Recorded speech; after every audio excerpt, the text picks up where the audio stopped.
You're 17 years old and you're the founder of CalAI. How much are you guys bringing in right now per month? We are making $1.1 million every month. That's crazy. If I wanted to go and get my first 1,000 users or downloads, where am I going? In order to get to the first 1,000, what it really took was, you'll see if you look at any of our creators, they don't mention the name CalAI anywhere. We specifically put the name CalAI on the homepage big at the top. People will see CalAI and they'll know to go download it. There's MyFitnessPal, obviously, that everyone knows about. I think you recently passed them on the charts, or you were like just right next to them. Keep going above and below them day after day. Maybe we will be able to beat MyFitnessPal in a year. I'm 17, I'm living with my parents. I've had to fire someone who has kids. Having to do that, it's something where early on, I had a lot of imposter syndrome. Everyone's hanging out with their friends, spending the last memorable moments. While they were all hanging out, I was in San Francisco working on the company. And I think it's a sacrifice that needs to be made. All right, Zach, welcome to the podcast. Thanks for having me on. We've been talking about doing this for a while. You're 17 years old and you're the founder of CalAI. How much are you guys bringing in right now per month? We are making $1.1 million every month. That's crazy. And what do you guys do? Like, what does the app do? The app is an AI calorie tracking app where you simply take a picture of whatever you're eating and then it will figure out the protein, carbs, calories, and fat of your meal. Awesome. And I posted a tweet yesterday saying that we're having you on the podcast, and I asked everyone what they want to learn about building consumer apps. And so we have a long list of questions to go through. I feel like the best outcome from this episode is someone is able to go take their own idea and run the same playbook that you guys ran on CalAI as it relates to influencer marketing and organic TikToks and stuff like that. Yeah, let's do it. That's awesome. And to clarify, it's revenue, not all profit. Of a lot course. of people get confused. Of course. But okay, let's just start from the top. Let's say I'm building an app. Let's say I'm building CalAI. If I wanted to go and get my first 1,000, users or downloads, where am I going? So that depends greatly on budget. For CalAI, I started making TikToks myself, and that helped us get to the first 100 users. But in order to get to the first 1,000, what it really took was experimenting with a few influencers in the health and fitness niche. For CalAI, it was pretty obvious which influencers to go after, the bodybuilders, anyone about dieting. With other apps, it may be more difficult to figure out the niche. So we actually had the first influencers post on their stories, not an actual full reel. And that allowed us to more quickly iterate between different influencers and niches because story posts are, one, cheaper, and two, usually tap into the core audience, and you can include a link straight to the app. Interesting, because people right now, when they try to copy the playbook, they just go and find a bunch of influencers with hashtags and they try to, hire all of them. But you guys were testing them through stories. Yeah. And were you using UTM parameters to track, who was converting, or were you just posting them on different days and seeing the graph? So with App Store Connect, we were able to send custom links to each creator in order to track it. We couldn't track which creators necessarily converted the best unless we put them on separate days. So that is what we did as well. In the beginning, it's hard to have multiple. It's hard to get a response, first of all. So we took whoever we could, and those were usually on separate days. Got it. I remember with you, Max, Blake was one of your partners when it came to building this app, and he used Samzia, right? Because he could then use Sam's DM inbox to get into the inboxes of other influencers. You guys didn't have a Samzia, right? You didn't have any influencers on the team. So how did you go and lock in the first influencer partnerships? So it's slow at first. When you don't have social proof on your own account that you're sending DMs to, you get much fewer responses. So emails work pretty good early on. But then over time, as we sent more and more DMs from the brand account, one, we started gaining followers because influencers would tag us. So that was good. And secondly, people who have heard about the brand, seeing it on other creators' pages, they would see us and think, oh, that's pretty cool. They're actually reaching out to me. They'll want to work with us. I see. Okay, cool. So then you get your first, 1,000 users from posting on stories. And how did you define the first TikTok rollout? There's a lot of experimentation. To be honest, the first TikTok we ever rolled out, the first real video, it completely flopped. The video was horrible. It barely converted at all. And that was completely on us. It's not that the views were worthless. Some creators, their views are worthless. They won't convert whatsoever.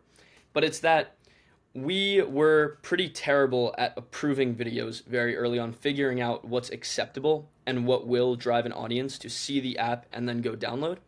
So it took a few iterations, deciding on product placement, figuring out the aha moment in the app and what people want to see. But now we have a pretty robust system in place where we know exactly what key points we want to highlight in every video. So what are some of the key points you're highlighting for CalAI? For CalAI, the main thing is the food scanning. That's the aha moment.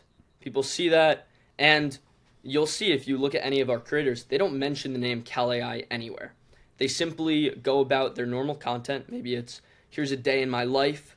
Part of their life is eating food, as every human being does. So they scan it and don't mention the app. They're just like, okay, I scan my calories throughout my day. We specifically put the name CalAI on the homepage big at the top. So when they use the app, people will see CalAI in text and they'll know to go download it.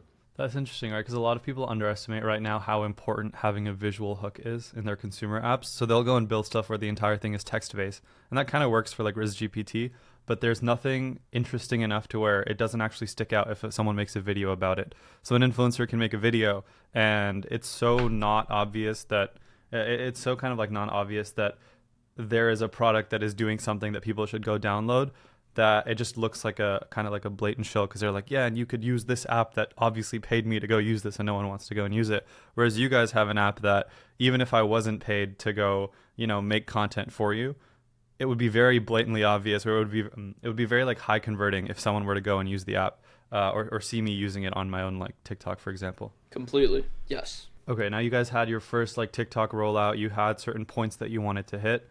What went into the first month of scaling that up? It's always slowest the first month. It was bulk DMs, bulk emails, all day grinding, keyboard warrior. So eventually we were able to, maybe after the first month, get 10 influencers on retainer where they would post 4 times a month for us. And month after month, we built up how many influencers we had on retainer. So I was no longer sending DMs. We brought on virtual assistants, and these virtual assistants started DMing for us, which greatly improved, it freed up my time. And we were able to have a bunch of virtual assistants on different accounts, sending out DMs 24/7. This still happens today. And I mean, right now as we speak, there's probably like 10 DMs that were just sent. So we're constantly bringing in new influencers through that. How many assistants did you guys have? Because aren't there spam limits on how many DMs you can send out from a certain account? Yes, there are spam limits. It's about 50 on Instagram per hour. And if you exceed it, then they'll block you for a few hours before you could get back on. So we are careful about that. We don't exceed the limit. We have multiple accounts so that we can exceed the 50, and the virtual assistants will switch between TikTok and Instagram. What is the strategy? Like, what are you telling them to do? Because you're not just giving them logins to your account and saying, go find people, right? Like, you're giving them a very specific set of parameters. Sure. Yes, we give them the whole script. The most important thing about the whole system is getting the influencer to actually open the message and enticing them to respond. And so what we have every message include on the DM side is paid promo, ? This lets the creator know, this basically, it optimizes for the preview of the message in the DMs. So as they're scrolling through, they'll see a message from their fan. I'm your biggest fan. They'll see another one. I'm your second biggest fan. And then they'll see paid promo. So they'll click on that, probably wanting to get paid, as creators do. And the rest of our message talks very concisely about what the app is. And just a simple, hey, if you're interested, let us know. We'll send over some more details. I think a lot of people will send over an essay of exactly why their app Yes, I've seen that. An audience, exactly why and how much they're going to pay. ChatGPT-ified. Exactly. You have to be, you have to seem authentic, like you're a real person. If they get any sense that that's ChatGPT, if they get any sense you're a bot, they are not going to reply. But secondly, you have to be respectful of their time. They're not going to read out a full entire essay. Interesting. Okay, so you gave them the script, and how are you telling them like who to reach out to? Are you doing that yourself, or is there parameters around like how many followers an influencer can have and what industry and what hashtags or whatever? When we get started, we every app I create, when I'm trying to tap into a niche and either one, reach out to creators, or two, even understand the psychology of users in that niche better, I start a new account on TikTok or Instagram, a fresh account, and I'll go through the For You page, only liking and interacting with videos in that niche. That will make the entire page get filled with that niche. So every video you scroll through, it should match what niche you're in. At that point, you can have virtual assistants scroll through and send a DM to everyone they see. We give them a few parameters, but generally, once you get the For You page optimized, it's pretty foolproof. Gotcha. And I know you're using your founder's arm recently, but like, where did you find your first assistants? So the first one, that actually was not handled by myself. Blake, one of my co-founders with CalAI, he had a virtual assistant just personally helping him out. And so we transitioned her, Medina, she's a killer, onto CalAI. Oh, that was also from Rayan, actually, from Founders Oh, Arm. okay. That's so Oh, funny. yeah. I think I Founders helped Arm. him. Shout I out to helped them. him vet that. Yeah, they're pretty Shout out great. Rayan. Okay, cool. So then now you have your first assistants, you have your influencers, you have your ICP. You're able to go and reach out to all of them kind of with mass. What does like the tracking look like? Because if you're putting out, so you're spending, I remember you guys were spending a lot of money. Like this is when Blake and I would come into the Founders Inc. office at like 7 a.m. and he would be on the phone with you, like sitting behind me, and I'd hear you guys talking about like the first rollouts of the app. You guys were spending a lot of money very quickly. And, you know, I know Blake's very like particular about making sure that like there's good ROI on everything. Like he's not the type to just like blow money on things for no reason. So what did your initial like tracking look like? So very early on, as soon as the first posts went up, I would be checking App Store Connect's 24-hour feed constantly and checking, okay, a post was at 3 p.m. and at 4 p.m. there was a massive spike. And then I would decipher, was it from that post or was there a post in between? I would get to the bottom of which posts were leading to the growth, and then I would break down who was the influencer that posted. What niche are they in? What gender? What kind of video was it? And all of these variables would be used for building up this mental model, which moving forward now, we can't see when a video spikes. We have 30 videos going out a day. So using the mental model that we built out very early on has led and driven the remainder of the growth and attribution. Got it. That's very interesting. How about product tweaks? Like what were you doing to be able to optimize the product flows early on? CalAI was an app that I partially built to help myself. That was one of the biggest things. I had tried other calorie tracking apps and they wouldn't work for me. So I knew exactly from a consumer standpoint what I wanted out of the app. And we are still new. We are 8 months old. So there is definitely a lot we could do, a lot more A/B testing to figure out what features have the highest retention. But given that we are still very early on, there are a lot of what I would call obvious features, which I know from my own standing as a consumer and from emails what people want before we get into the really deep figuring out, okay, what's the big unlock here that will boost retention. That makes sense. And then shifting gears here, even like when you first started, because it's only been 8 months, what did you think running a successful company would be like versus like, you know, what surprised you about what it's actually like? First of all, the biggest one is how quickly things will start moving once you build momentum.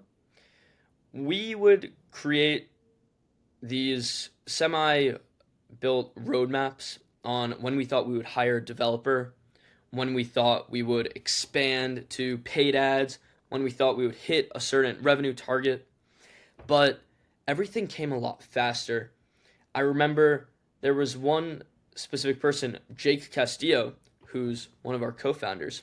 He actually came onto the team a little bit after we started the app, and I was managing all of the influencers myself very early on. And my hands were starting to begin to fill up. However, I still had some bandwidth. So I reached out to him and asked if he would want to come on to basically start working with the influencers and take them off of my hand. And I told him it's probably going to be a month, maybe 2 months before we need this. I don't think I don't think my hands are going to fill up that quickly. But then a week later, I called him and we brought him on the team. We had way too many influencers coming in. I couldn't handle them. And that's happened with everything: development, designing, and virtual assistants, even sending DMs. We've had to scale that. It's crazy how fast things move.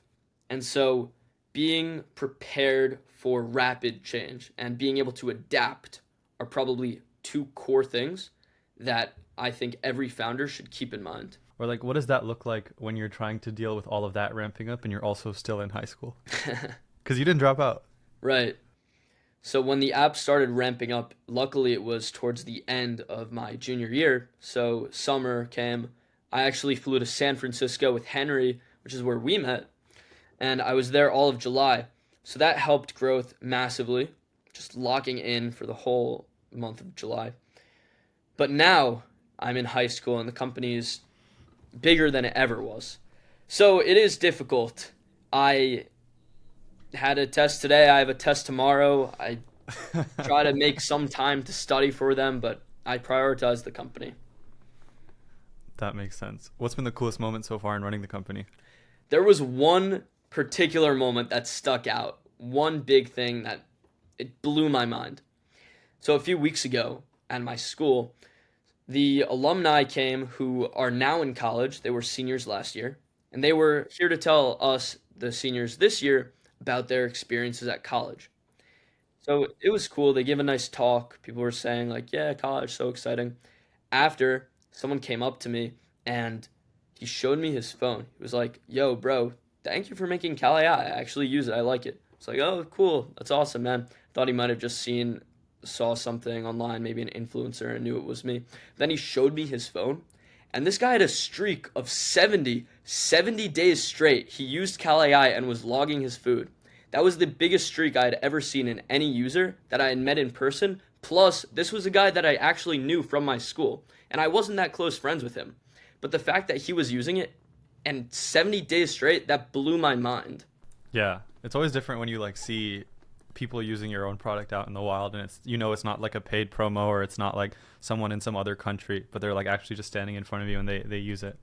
Right. I mean, I had met many people that would scan their food, thought it was a cool scanning experience, but having tracked meals for 70 days straight was crazy to me. And then on the complete opposite side, what's been one of the worst moments of trying to have, or what's one of the worst moments of having built it up over 8 months? There have been no massive pitfalls yet. Of course, like every company, we have had dips and stumbles along the way, but nothing devastating.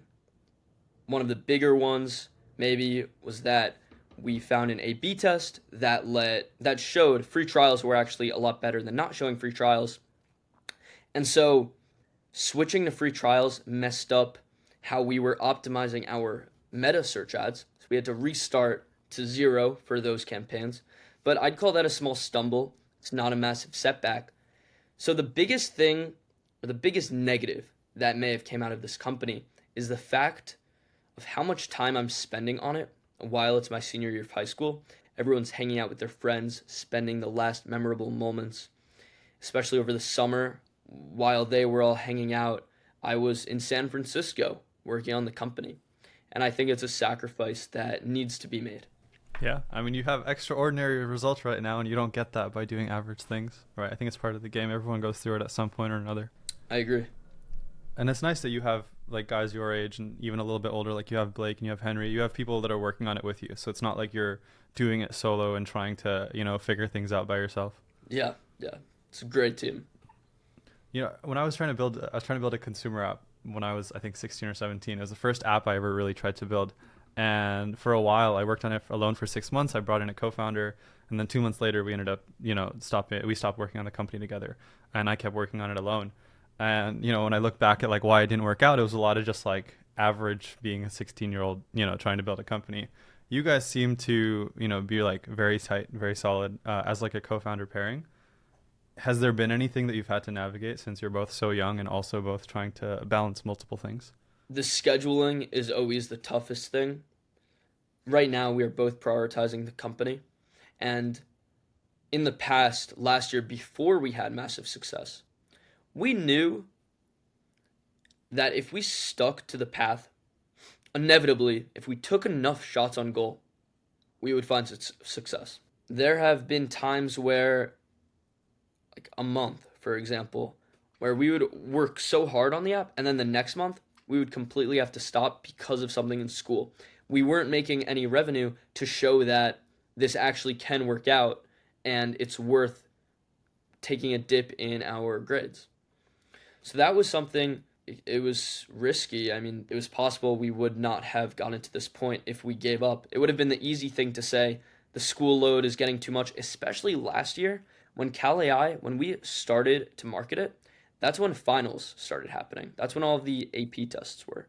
So it would have been a really easy excuse to say, hey, let's just, wait a few months until everything's over and then start on this. But we had to push through. And I'll say it's going to get very interesting next year, what happens between Henry and I, because we're both seniors and we both are unsure about college or no college. We may take gap years, we may not. We're going to find out about schools over the next few months, and that should help inform our decision. That makes sense. And speaking of timing, when you guys launched CalAI, there was already, big apps on the App Store in like the fitness space. Like there's MyFitnessPal, obviously, that everyone knows about. But somehow with like a very simple feature set of take picture, upload picture, see calorie, you guys were able to still take up their market share. And I think you recently passed them on the app, on the charts, or you were like just right next to them, kind of on the charts. We keep going above and below them day after day. So we'll see if we could stick above them. So then what is it about like the market timing that made your app work? Because like even with Blake, we had talked about this before. If he had launched Umax 3 years ago, assuming the technology existed, it wouldn't have done as well because he kind of rode the wave of looks maxing as a whole. I agree with that about looks maxing and about Umax. For CalAI, I think this is something humans have wanted for a while, a better calorie tracking solution. However, the technology simply didn't exist. I believe that if we waited 3 years to launch, someone else would have done it and we would not have been able to capitalize on the opportunity. However, I think if we were able to launch a year earlier, it could have done just as well. The only difference may have been how we marketed the app. What do you mean by that? Instead of using influencers, a year ago, influencers would still have worked. It probably still would have worked ever since TikTok and influencers have been around. I know that influencer marketing has been done in different ways in the past, and now the methods that we market are pretty novel. But if we used the same tactics a few years ago, it should have still worked. We may not have had the insight to tackle it because fewer brands were actually using influencers at that time. So that may have changed the trajectory of where we market. Maybe we would have focused on paid ads. I mean, right now, there's the one thing that's very different now with how the algorithms work is there's a ton of importance and like trust given to micro niche influencers and micro niche like meme pages, right? So you'll see creators with 20 to 40 to 100,000 followers where, on TikTok, that's basically nothing. You can accidentally make a viral video and end up with 30,000 followers. I ended up with a clothing brand with 30,000 followers overnight because I did a random trend in like 2019. And we still sold out. A few years ago, most people were not buying from like niche micro influencers, whereas now that's like the perfect size of a creator to work with because you still have their ability to go viral, and you're almost not paying for their followers. You're paying for their ability to go make viral videos at scale. Because if they've gotten to that 30,000 follower mark, that shows that they know how to be consistent. They have a relatively niche down audience. They understand how to make a hook and light the video well, and have a story and keep the audience's attention. And I've even started to notice recently, like the whole UGC thing is starting to become a huge like marketing opportunity for a lot of companies now. They're hiring creators that have 20 to 30,000 followers who, because they're only at that follower count, they haven't been able to monetize. They're not able to make 10K a month off of brand deals or other things. So they're still hungry, but they have the proven skill of being able to go viral. So these companies are now putting them on retainers of $3,000 to $5,000 a month and saying, hey, your only job is to start your own account. So if the creator's name is like Stacy, it's like, let's just say she's working for Apex, right? It's like Apex Stacy would be her TikTok name, and her only job is to make 3 to 4 videos a day. Some of them don't even have to have her face in it, literally just pumping the product. And those are starting to do really well for like the faceless content. Like that's starting to do really well for a lot of consumer apps now. Have you guys started to experiment with that? We have actually started to experiment. We are still very early, about 3 weeks into having UGC creators run their own branded CalAI accounts.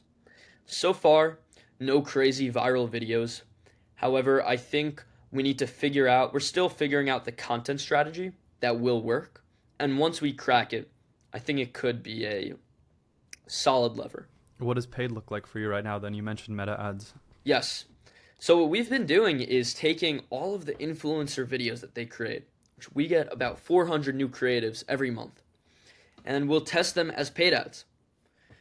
So right now, we actually had to reset from zero for our paid marketing because of the free trial problem I mentioned earlier.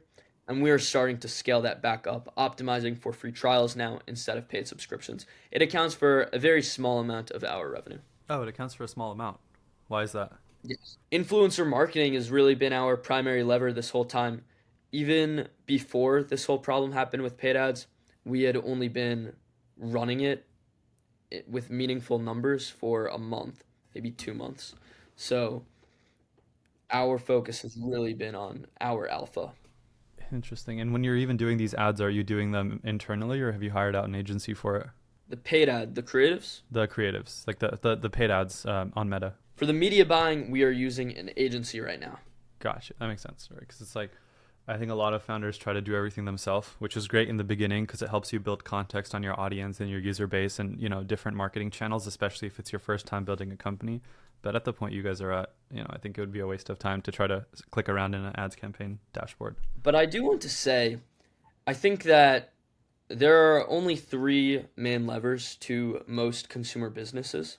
It's the onboarding flow and then optimizing the paywall. So optimizing your conversion rate, optimizing the actual app once you're inside, and then optimizing the funnel to get users in. And if those three levers, they make up most of the business and all of them are extremely important. Without one of them, you won't be able to succeed. And so with that in mind, I don't believe you should outsource any of those levers. If we weren't running influencer campaigns, we would be controlling our paid ads. In fact, because now we are starting to focus more on paid ads, I am starting to learn myself so that I could be more involved. I don't think that outsourcing a lever is smart for longevity or growing a business at all. If you were able to outsource massive success, everyone would do it. It would be normalized. Exactly. To find alpha, you need to find it yourself. That makes sense. And then, let's touch on the three levers then. If you're trying to build an onboarding flow, what goes into building a good one outside of just copying someone else's? Because that's what everyone's doing right now. Of course. Yeah, everyone is. So there are many core parts of the onboarding. It really depends on your app though. For us, we ask a bunch of information about their body, height, weight, what their desired weight is. And so I think A/B testing a lot of different theories is the best thing to do. We recently ran an A/B test and simply adding animations in between screens, which maybe almost doubled the entire length of the onboarding flow. That boosted the conversion rate at the end by 10%. So that's just the user investing more time, so they want to try the app so they don't waste the time they invested. That's a simple trick that most people do.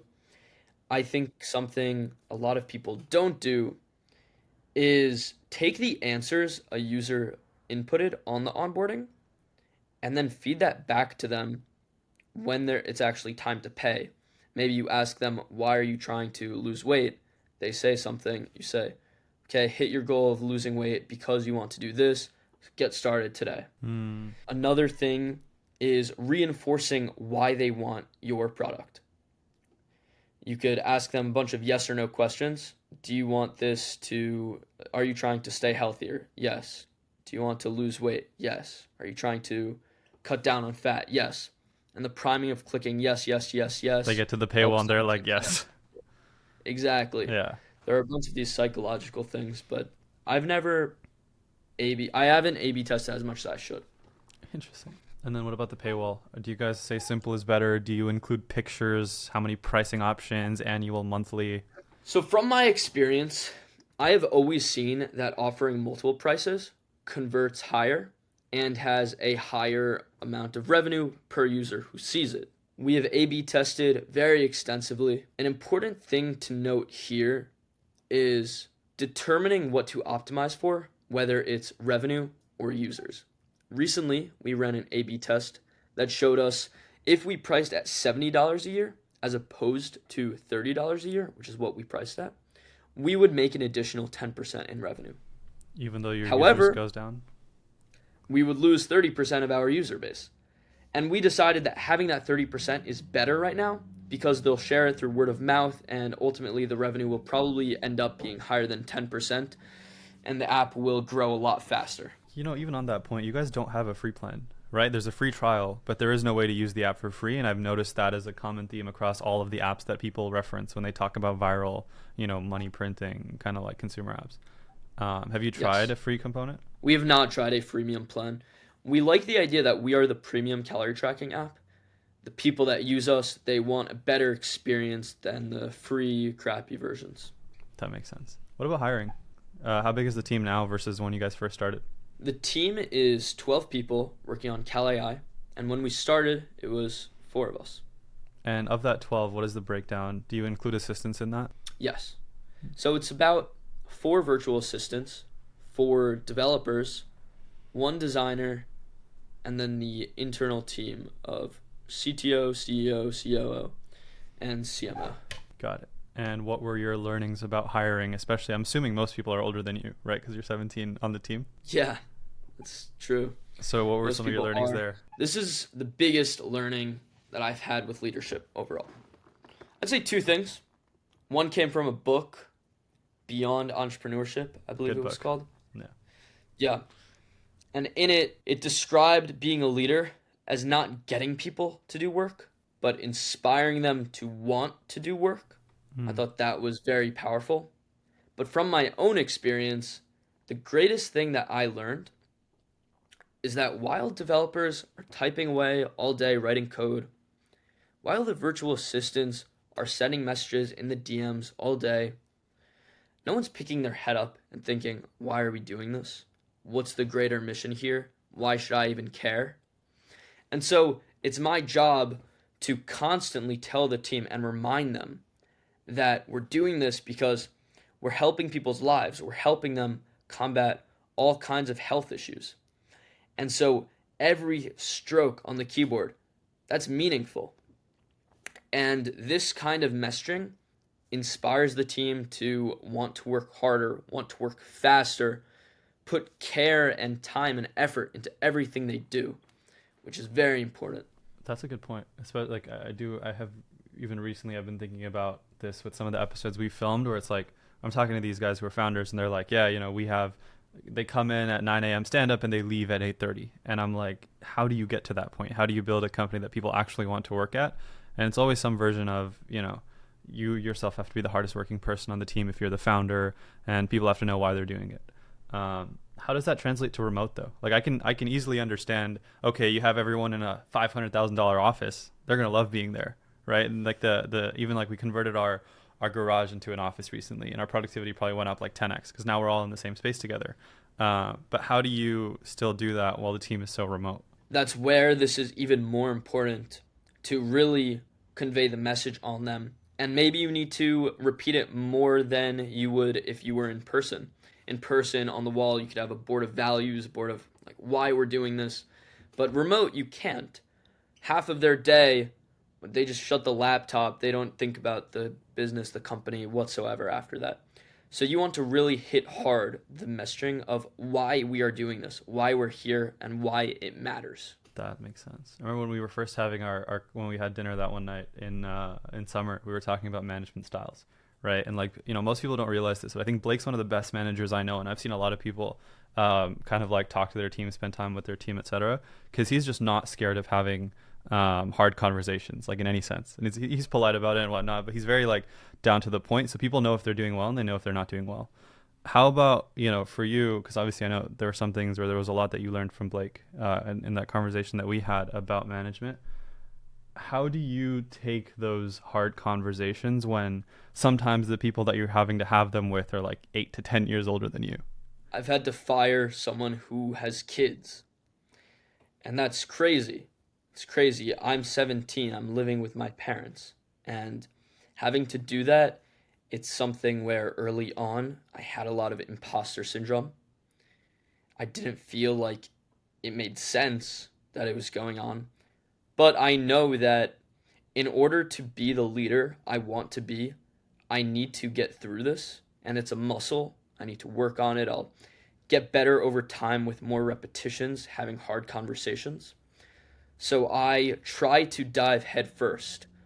Even if I'm not fully prepared, even if I'm uncomfortable, I'll hop on the call, turn my camera on, and maybe it's clear that I'm nervous having the conversations, but I believe I'm getting better about that kind of stuff. That's awesome. So I'm going to ask you the question I ask everyone, as we wrap up this podcast, which is, we're going to do this podcast again probably in like 4 or 5 months. But generally the question is, if you were to have this podcast again in a year, what is the one thing that you would have want to accomplish to consider the past year a success?